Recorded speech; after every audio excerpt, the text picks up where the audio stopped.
Di zaman ketika tanah Jawa masih dipenuhi kabut mistik dan dewa-dewa masih kerap menitipkan suara mereka melalui desir angin di puncak gunung, berdirilah sebuah kerajaan yang megah bernama Jenggala. Kerajaan ini bukan sekedar pusat kekuasaan, melainkan jantung peradaban yang diberkati kesuburan tanah dan kejernihan air sungai. Di tengah kemegahan istana yang berhias ukiran emas, hiduplah seorang putri yang kecantikannya disebut-sebut sebagai pantulan Dewi Kahyangan di permukaan telaga yang tenang. Ia adalah Dewi Kilisuci. Dewi Kilisuci bukanlah sekedar putri raja yang molek parasnya. Ia adalah berpaduan antara kelembutan sutra dan keteguhan batu karang. Matanya bening bak fajar yang baru menyingsing, menyimpan kebijaksanaan yang melampaui usianya. Namun, kecantikannya yang luar biasa itu bagaikan pedang bermata dua. Di satu sisi membawa kehormatan bagi Jenggala, di sisi lain menjadi magnet bagi mereka yang haus akan kekuasaan dan pemuasan nafsu, baik dari golongan manusia maupun makhluk-makhluk yang bersemayam di alam gelap. Kabar tentang kecantikan Kilisuci melintasi samudra, menembus hutan belantara, hingga sampai ke telinga para penguasa dari antah berantah. Namun, tak satu pun pemuda atau raja yang mampu menggetarkan hatinya. Baginya, pernikahan bukan sekedar penyatuan dua insan, melainkan sebuah tanggung jawab besar terhadap rakyat dan takdir yang ia emban. Kilisuci lebih sering menghabiskan waktunya dengan bersemedi, mencari petunjuk dari Sang Hyang Widi tentang masa depan negerinya yang mulai terasa berat oleh hawa ketegangan yang tak kasat mata. Hingga pada suatu sore yang bersemburat merah darah, atmosfer di Jenggala berubah drastis. Angin yang biasanya berhembus sejuk kini membawa aroma tanah basah dan bau binatang liar yang menyengat. Burung-burung berhenti berkicau, dan pepohonan seakan merunduk ketakutan. Di ufuk barat, dua sosok raksasa dengan wujud yang menggetarkan jiwa nampak berjalan menuju gerbang kerajaan. Langkah kaki mereka membuat bumi bergetar, dan setiap tarikan nafas mereka mengembuskan uap panas yang melayukan bunga-bunga di taman istana. Mereka bukan manusia biasa. Mereka adalah Lembu Suro, sang raja berkepala lembu yang memiliki kekuatan bumi yang dahsyat, dan rekannya, Mahesa Suro, raja berkepala kerbau yang memiliki kesaktian luar biasa di medan tempur. Keduanya datang dengan satu tujuan yang sama, sebuah tujuan yang akan mengubah sejarah Jenggala selamanya, meminang sang dewi. Kedatangan mereka menandai berakhirnya masa tenang di Jenggala.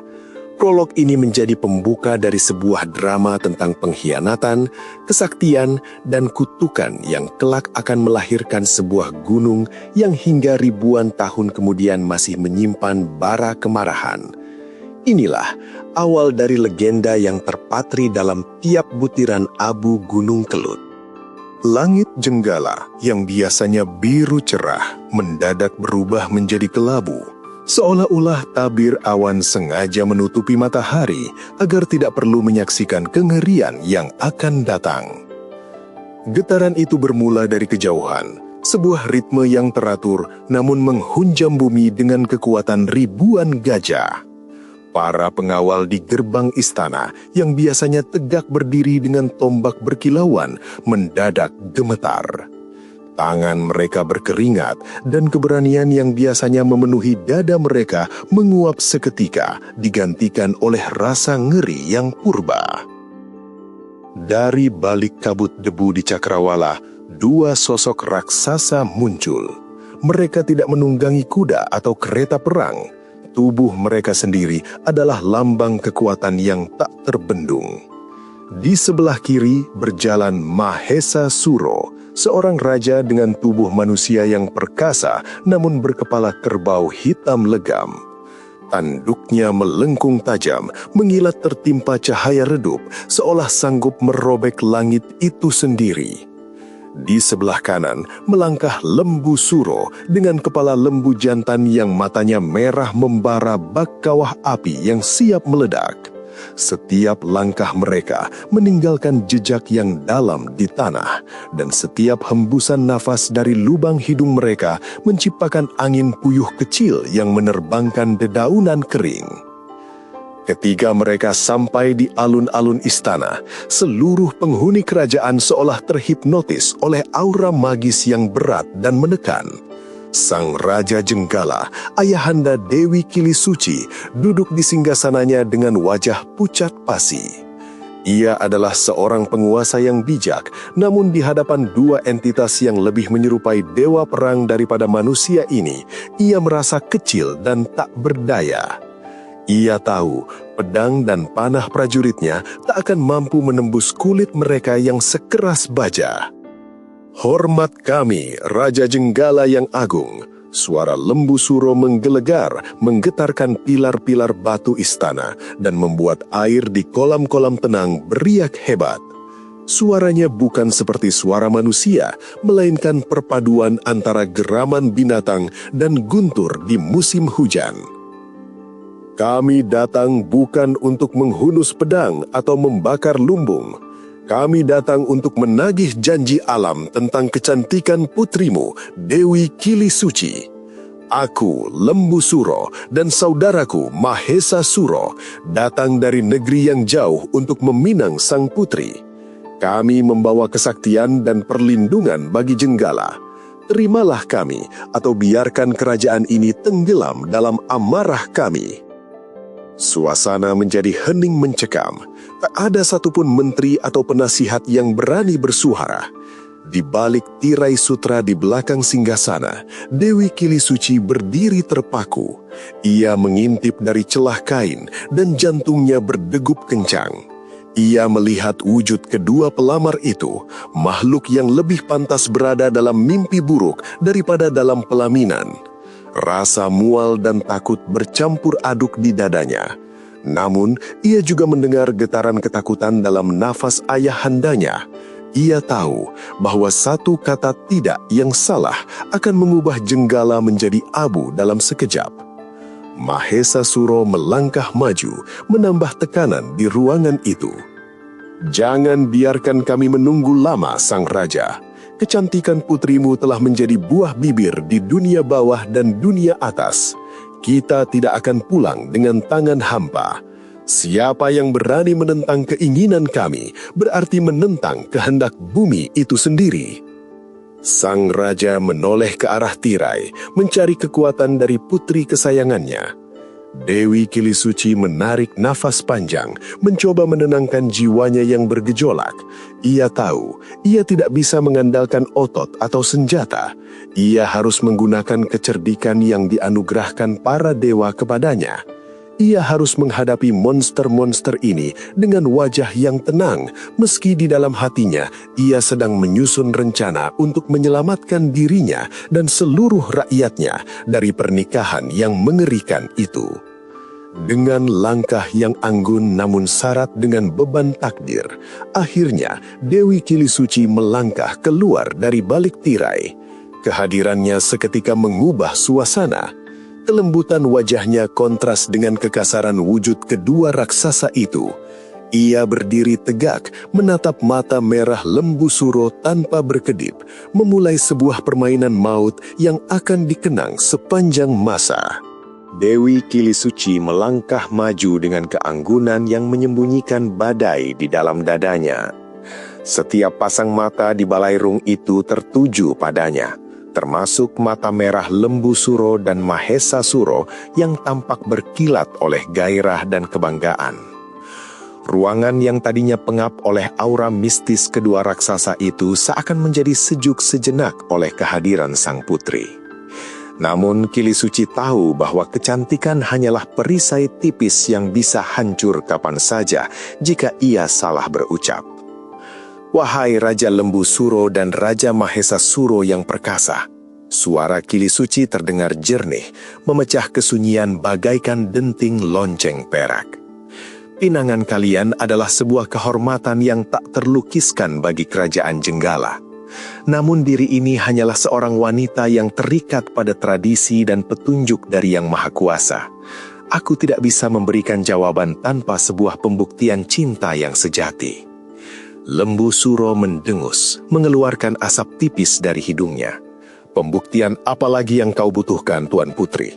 Kerajaan akan kami jaga, musuh akan kami lumat, dan bumi ini akan tunduk di bawah telapak kaki kami demi dirimu. Kilisuci tersenyum tipis, sebuah senyuman yang mengandung muslihat halus. Kekuatan perang adalah hal biasa bagi raja-raja besar, namun aku menginginkan sesuatu yang lebih abadi. Aku menginginkan sebuah tanda cinta yang lahir dari rahim bumi, sebuah tempat di mana aku bisa membasuh raga dan jiwaku sebelum kita bersatu dalam ikatan suci. Ia terdiam sejenak, memandang ke arah puncak gunung yang menjulang di ufuk timur, yang kelak akan dikenal sebagai Gunung Kelut. Syaratku tidaklah sulit bagi kesatria sesakti kalian. Bangunkanlah aku 2 buah sumur di puncak gunung itu dalam waktu 1 malam saja.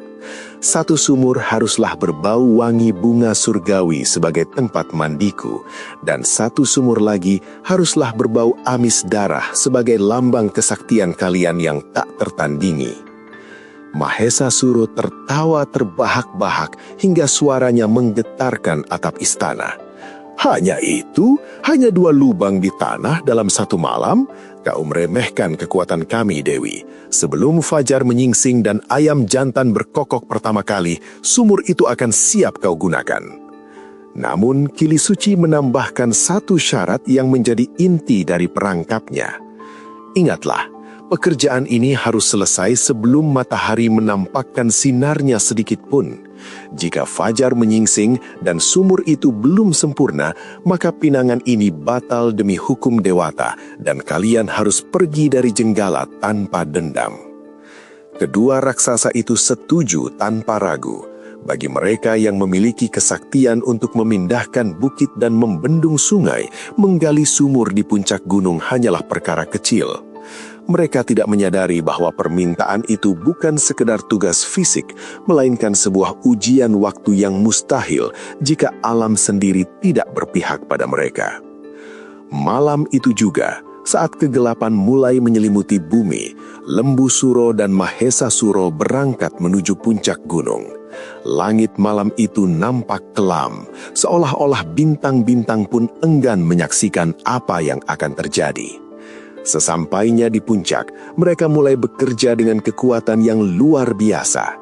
Lembu Suro menggunakan tanduknya yang tajam untuk menghujam bumi, sementara Mahesa Suro menggunakan tangannya yang besar untuk mengeruk tanah dan batu, seolah-olah itu hanyalah butiran pasir. Di istana, Dewi Kilisuci tidak bisa tidur. Ia berdiri di balkon kamarnya, menatap ke arah gunung yang tampak remang-remang di dekat jauhan. Ia bisa mendengar sayup-sayup dentuman batu yang pecah dan guncangan tanah yang sampai ke kaki istana. Ia tahu bahwa kedua raksasa itu bukan hanya sekedar berbual, mereka memang memiliki kesaktian yang mengerikan. Kecemasan mulai merayapi hatinya. Jika mereka berhasil, ia akan terikat selamanya dengan makhluk yang ia benci. Kilisuci memejamkan mata, merapalkan doa dan mulai memanggil para inang pengasuh dan tetua istana.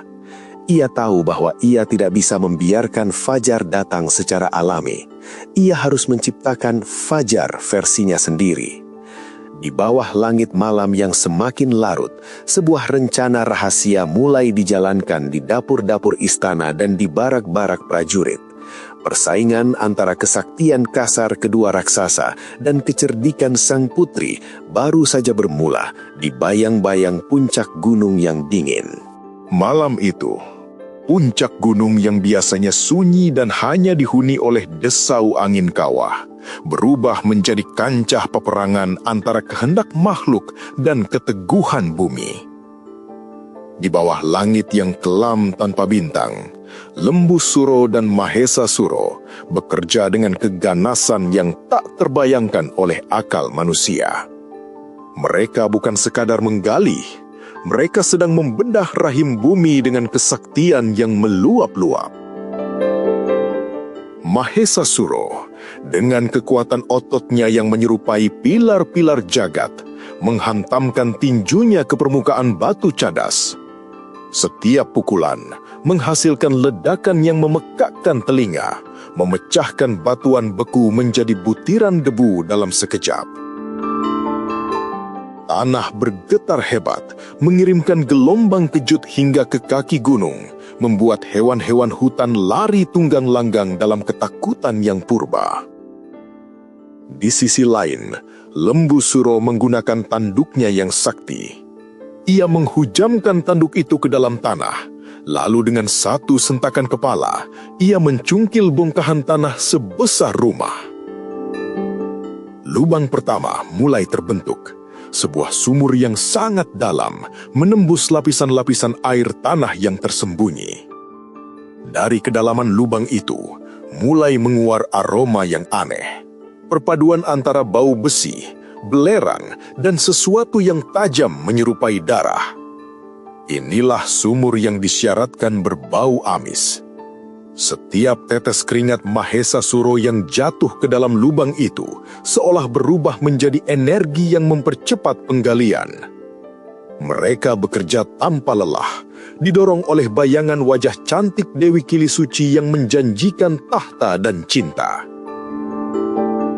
Sementara itu, di lubang kedua, lembu Suro merapalkan mantra kuno. Ia memanggil sari-sari bunga dari seluruh penjuru hutan dan menyatukannya dengan mata air murni yang ia temukan di kedalaman bumi. Perlahan, uap harum mulai muncul dari lubang tersebut, menutupi bau belerang kawah yang menyengat. Bau wangi itu begitu kuat hingga mampu menenangkan angin badai di puncak gunung. Dua buah sumur raksasa itu kini hampir mencapai titik kesempurnaannya, jauh lebih cepat dari yang dibayangkan oleh siapapun. Di kejauhan, dari balkon Istana Jenggala, Dewi Kilisuci berdiri dengan wajah pucat pasi. Ia merasakan getaran di bawah telapak kakinya. Ia melihat kilatan-kilatan cahaya di puncak gunung, pertanda kekuatan gaib sedang bekerja di sana. Hatinya mencelos. Laporan dari para telik sandi yang ia utus ke lereng gunung membawa kabar buruk. Kedua raksasa itu bukan hanya kuat, mereka adalah perwujudan dari kemauan alam yang tak terhentikan. Sumur-sumur itu hampir selesai, dan waktu masih jauh dari fajar yang sesungguhnya. Gusti Putri, bisik seorang inang pengasuh dengan suara gemetar. Hamba melihat cahaya dari puncak. Mereka bukan manusia, mereka adalah badai. Jika kita tidak bertindak, sebelum bulan tenggelam, mereka akan datang menagih janji. Kilisuci menggenggam tangannya hingga kuku-kukunya memutih. Ia menyadari bahwa jika ia membiarkan alam berjalan apa adanya, ia akan kalah. Kesaktian kedua raksasa itu melampaui perhitungan logikanya. Namun ia teringat akan wejangan para leluhur bahwa kekuatan fisik yang besar seringkali buta dan kecerdikan adalah cahaya yang bisa menyesatkannya. Panggil seluruh dayang dan penduduk desa. Perintahkan Kilisuci, suaranya kini tenang namun tajam. Jangan biarkan satupun lesung berdiam diri. Bakar seluruh jerami di sisi timur kerajaan. Kita akan memanggil fajar sebelum matahari sendiri siap untuk bangun. Jika mereka menggunakan kekuatan bumi, maka aku akan menggunakan kekuatan tipu daya yang diberkati oleh dewi-dewi langit. Gemuruh di jantung bumi terus berlanjut. Lembu Suro dan Mahesa Suro yang kini bermandikan peluh dan tanah hampir mencapai dasar sumur terakhir. Mereka tidak menyadari bahwa di bawah sana, di kaki gunung, sebuah drama kolosal sedang dipersiapkan untuk mengelabui indera mereka. Di puncak itu, kemenangan seolah sudah di depan mata. Namun di langit jiwa Kilisuci, sebuah perangkap maut sedang dirajut dengan rapi. Malam semakin pekat, namun di dalam dada Dewi Kilisuci, api kecemasan membakar lebih panas daripada kawah belerang yang sedang digali di puncak gunung. Getaran bumi belum berhenti. Itu artinya Lembu Suro dan Mahesa Suro masih bekerja, dan mereka hampir mencapai tujuannya. Kili Suci tahu, jika ia hanya diam menunggu keajaiban, maka esok pagi ia akan terbangun sebagai tawanan dalam pelukan makhluk yang tak diinginkannya. Kesaktian memang milik para raksasa itu, namun kecerdikan adalah senjata mutlak milik manusia yang terdesak. Laksanakan sekarang, perintah Kili Suci kepada para punggawa istana. Seketika, sunyinya malam pecah oleh suara yang tak biasa. Di seluruh pelosok kerajaan, ribuan perempuan mulai menumbuk padi. Suara lesung, alat penumbuk padi tradisional, bertalu-talu, menciptakan irama ritmis yang biasanya hanya terdengar saat matahari mulai mengintip di ufuk timur. Tek-tok, tek-tok, suara itu bersahutan dari satu desa ke desa lain, menciptakan ilusi suara kesibukan pagi yang mulai menggeliat. Tak jauh dari sana, para pemuda dan prajurit membakar tumpukan jerami dalam jumlah yang sangat besar di sisi timur kerajaan.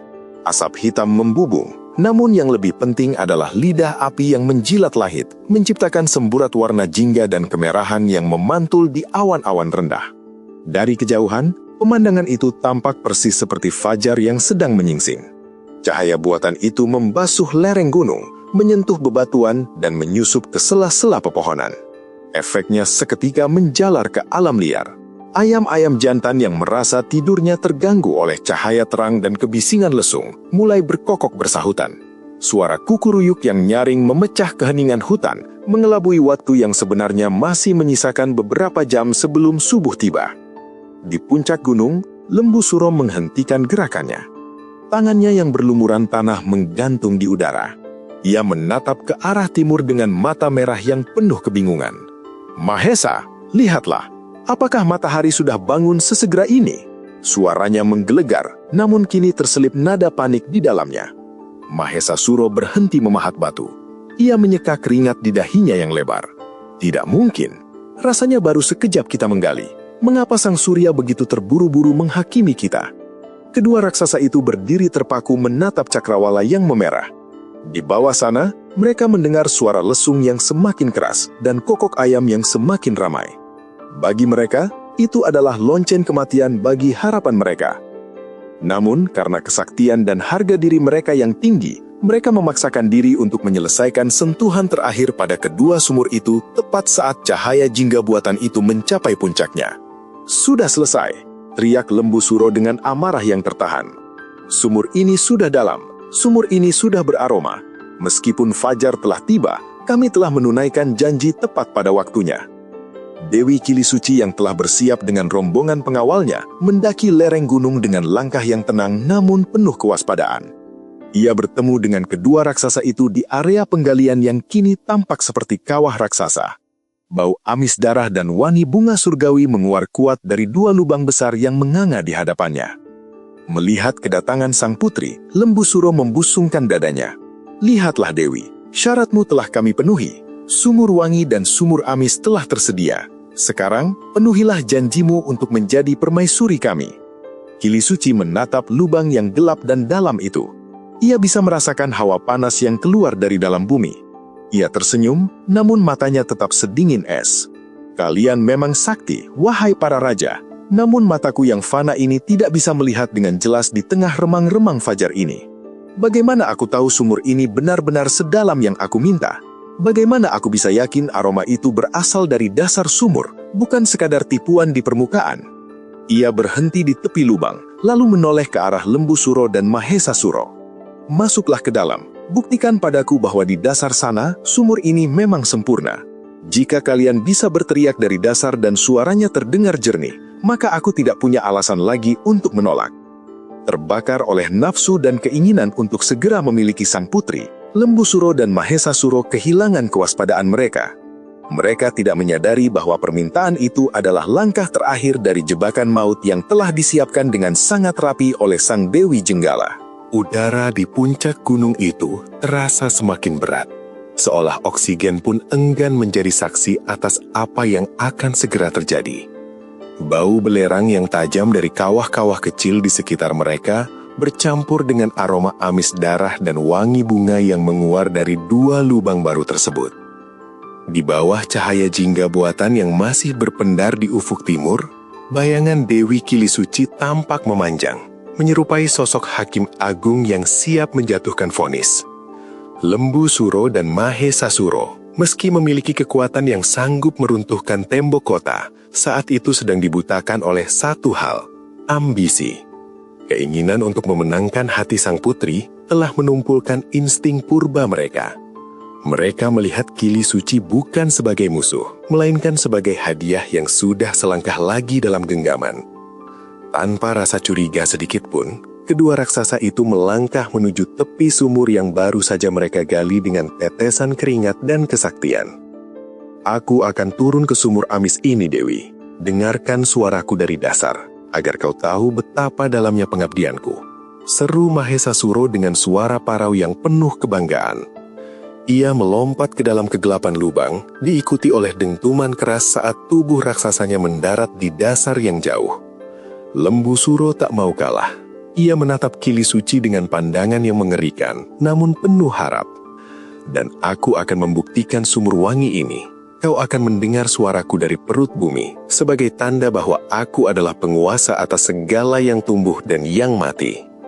Dengan satu lompatan besar, raja berkepala lembu itu pun lenyap ke dalam lubang kedua yang gelap gulita. Keadaan seketika menjadi hening yang mencekam. Dari kedalaman tanah, terdengar suara gema yang teredam. Dewi, apakah kau mendengar kami? Sumur ini sempurna, dasar ini kokoh dan aromanya memenuhi ruang. Teriak mereka bersahutan.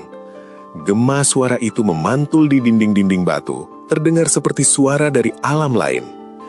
Dewi Kilisuci berdiri tegak di antara dua lubang itu. Wajahnya yang tadinya lembut kini mengeras seperti batu karang. Tidak ada setetes pun air mata atau keraguan di matanya. Ia mengangkat tangan kanannya tinggi-tinggi ke angkasa. Itu bukan sekedar gerakan tangan. Itu adalah aba-aba kematian. Sekarang, perintah Kilisuci suaranya dingin dan menusuk. Dari balik semak-semak dan bebatuan besar yang mengelilingi tempat itu, muncullah ratusan prajurit jenggala yang selama ini bersembunyi. Mereka tidak membawa pedang atau panah, melainkan membawa galah-galah besar dan pengungkit. Di belakang mereka, ribuan penduduk desa yang telah diperintahkan untuk membawa batu kali, tanah dan bongkahan kayu mulai bergerak maju. Tanpa peringatan, hujan batu dan tanah mulai turun menutupi lubang sumur itu. Bongkahan-bongkahan batu raksasa yang telah disiapkan sebelumnya didorong masuk ke dalam sumur oleh para prajurit dengan kekuatan penuh. Suara berdentum-dentum kembali terjadi. Namun kali ini bukan suara galian, melainkan suara penimbunan maut. Dari dalam sumur, suara teriakan kemenangan Lembu Suro dan Mahesa Suro seketika berubah menjadi raungan kebingungan, yang kemudian dengan cepat berubah menjadi teriakan kemarahan yang dahsyat. Dewi, apa yang kau lakukan? Khianat! Kau mengkhianati janji suci ini. Suara Lembu Suro menggelegar dari bawah, menggetarkan permukaan tanah tempat Kilisuci berdiri. Aku tidak mengkhianati janji, bisik Kilisuci di tengah riuh rendah suara batu yang berjatuhan. Aku hanya menyelamatkan negeriku dari cengkraman monster yang tidak mengenal batas. Manusia dan raksasa tidak akan pernah bisa bersatu dalam harmoni. Penimbunan terus berlangsung tanpa henti. Berkarung-karung tanah, ribuan batu, hingga batang-batang pohon besar dilemparkan ke dalam lubang. Tanah di sekitar sumur mulai bergetar hebat. Lembu Suro dan Mahesa Suro mencoba melompat keluar, namun setiap kali mereka mencoba memanjat, hujan batu menghujam kepala mereka, memaksa mereka kembali ke dasar. Kesaktian mereka yang luar biasa seakan lumpuh di hadapan jutaan ton material bumi yang kini menindih tubuh mereka. Raungan di bawah sana perlahan-lahan mulai memudar, tertutup oleh gundukan tanah yang semakin tinggi. Namun tepat sebelum lubang itu tertutup sepenuhnya, sebuah getaran dahsyat yang tak pernah dirasakan sebelumnya mengguncangkan seluruh gunung. Sebuah suara yang bukan lagi suara manusia atau hewan, melainkan suara dari amarah terdalam bumi, meledak keluar dari celah-celah tanah yang belum tertutup rapat. Itulah awal dari kutukan yang akan menghantui tanah Kediri selama-lamanya. Suara dentuman batu yang jatuh ke dalam sumur mulai meredup, digantikan oleh suara gesekan tanah yang memadat. Puncak gunung itu kini tampak seperti medan peperangan yang sunyi. Ribuan rakyat jenggala berdiri terpaku. Napas mereka memburu, tangan mereka lecet dan kotor oleh tanah. Namun mata mereka tidak lepas menatap dua gundukan besar yang kini menutup lubang maut tersebut. Mereka mengira segalanya telah usai. Mereka mengira bahwa dengan tertutupnya lubang itu, maka tertutup pula ancaman bagi kedamaian negeri mereka. Namun, alam memiliki cara tersendiri untuk merespons pengkhianatan. Tiba-tiba, keheningan itu pecah, bukan oleh suara manusia, melainkan oleh getaran yang berasal dari kedalaman ribuan depa di bawah telapak kaki mereka. Tanah yang baru saja dipadatkan mulai retak. Hawa panas yang luar biasa menyembur dari celah-celah bebatuan, membuat udara di puncak gunung terasa membakar paru-paru. Dewi Kilisuci melangkah mundur, dikelilingi oleh para pengawalnya yang menghunus keris dengan tangan gemetar. Ia merasakan kemarahan yang luar biasa sedang mendidih di bawah sana. Lalu, sebuah suara menggelegar. Suara itu tidak keluar dari mulut, melainkan seolah-olah gunung itu sendirilah yang berbicara. Itu adalah suara Lembu Suro, namun kini suaranya telah menyatu dengan gemuruh magma dan gesekan lempeng bumi. Suara itu penuh dengan rasa sakit yang tak terperi dan dendam yang mendarah daging. "Yoh, Kilisuci, kau perempuan licik yang tak punya janji." Suara itu bergema, memantul dari tebing-tebing tinggi, membuat pepohonan di lereng gunung tumbang seketika. "Kau menguburku hidup-hidup di sini, namun kau tidak akan pernah bisa mengubur amarahku. Nafasku akan menjadi asap belerang yang mencekik, dan darahku akan menjadi lahar yang membara." Seluruh orang yang ada di sana jatuh berlutut. Sebagian menutup telinga karena suara itu terasa seperti hendak memecahkan gendang telinga mereka. Dewi Kilisuci berdiri tegak, meski wajahnya pucat pasi. Ia melihat permukaan tanah di depannya mulai membukit, naik perlahan membentuk sebuah puncak baru yang mengerikan. Lembu Suro kemudian meneriakkan sumpah serapahnya yang paling terkenal, sebuah kutukan yang akan menghantui anak cucu di tanah itu hingga beribu tahun kemudian. "Yoh, Kediri besok bakal petuk piwalesku sing mak kaping-kaping. Kediri dadi kali, Blitar dadi latar, Tulungagung dadi kedung." Artinya, ya, Kediri kelak akan menerima pembalasanku yang berulang-ulang. Kediri akan menjadi sungai, Blitar akan menjadi latar, halaman rumah yang rata, dan Tulungagung akan menjadi lubuk, danau. Seketika setelah kalimat itu terucap, sebuah ledakan kecil terjadi dari dasar sumur. Pasir dan abu vulkanik menyembur ke langit, menutupi cahaya fajar buatan maupun fajar asli yang mulai menyingsing di ufuk timur. Langit menjadi gelap gulita. Hujan abu mulai turun, membasahi bumi Jenggala dengan warna kelabu kematian. Mahesa Suro dan Lembu Suro telah benar-benar tertimbun, namun raga mereka kini telah bersatu dengan gunung tersebut. Timbunan batu dan tanah yang dibuat oleh rakyat Jenggala itulah yang kini berdiri kokoh sebagai puncak Gunung Kelut.